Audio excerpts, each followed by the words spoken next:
आइए लागत के वर्गीकरण के दूसरे भाग को हम प्रारंभ करें। प्रशासनीय ऊपरी व्यय प्रशासकीय भवन, ऑफिस बिल्डिंग, ऑफिस में कर्मचारी जो कार्यरत हैं उनसे संबंधित तथा ऑफिस में कार्यरत या लगाए हुए उपकरण और मशीनों से संबंधित व्यय शामिल किए जाते हैं। वहीं विक्रय एवं वितरण ऊपरी व्यय सेलिंग एंड डिस्ट्रीब्यूशन ओवरहेड्स में विक्रय से संबंधित भवन जैसे गोडाउन,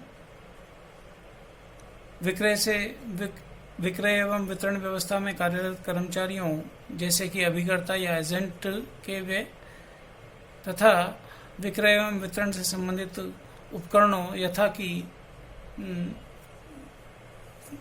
डिलीवरी वैन आदि से संबंधित व्यय इसमें शामिल किए जाते हैं। इसी प्रकार से बात हम करें कंप्यूटेशन की, तो मूल लागत, प्रत्यक्ष सामग्री, प्रत्यक्ष व्यय और प्रत्यक्ष व्ययों,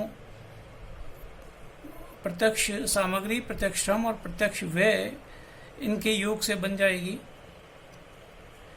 कारखाना लागत को ज्ञात करने के लिए मूल लागत में उत्पादन ऊपरी व्यय जो अभी हमने देखे कि ये सब का योग उत्पादन ऊपरी व्यय होता है, उनको जोड़ लिया जाएगा तथा कॉस्ट ऑफ प्रोडक्शन में कारखाना लागत में प्रशासकीय ऊपरी व्ययों को जोड़कर ज्ञात किया जा सकता है कॉस्ट ऑफ प्रोडक्शन को।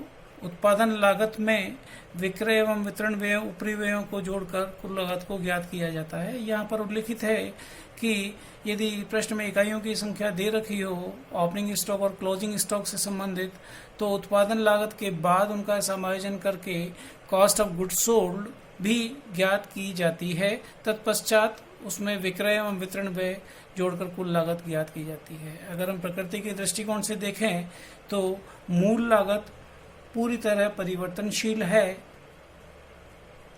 विक्रय एवं वितरण लागत पूरी तरह परिवर्तनशील है जो बेची गई इकाइयों से संबंधित होगी तथा प्रशासकीय व्यय प्रायः स्थायी माने जाते हैं।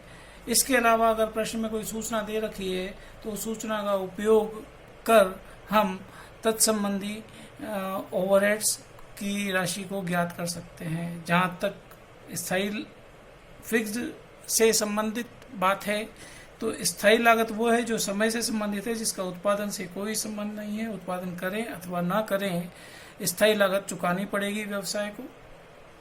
परिवर्तनशील लागत सीधे उत्पादन से संबंधित है। अगर हम उत्पादन कम करेंगे तो ये कम हो जाएगी, ज़्यादा करेंगे तो ये ज़्यादा हो जाएगी, अर्थात कि उत्पादन के अनुपात में परिवर्तनशील है। अर्ध परिवर्तनशील लागत उत्पादन के विभिन्न स्तरों या क्षमता के प्रयोग के ऊपर निर्भर करती है कि एग्जाम्पल के तौर पे 0 से 50% क्षमता तक कोई लागत स्थिर है और 50% क्षमता के बाद में जरा सा भी क्षमता बढ़ाने पर एकदम से अगर किसी लागत में वृद्धि की जानी है और उसके पश्चात एक अगली निश्चित क्षमता तक वो लागत स्थिर रहनी है, तो उस लागत को हम अर्ध परिवर्तनशील लागत कहते हैं। प्रश्नानुसार हमें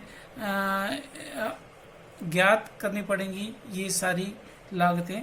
तो प्रश्नों को हल करने के दृष्टिकोण से इस प्रकार के वर्गीकरण का हमें ध्यान में रखना चाहिए और प्रश्नों को हल करते समय इनसे संबंधित जो सामान्य सिद्धांत है उनका उपयोग कर हमें गणना करनी चाहिए।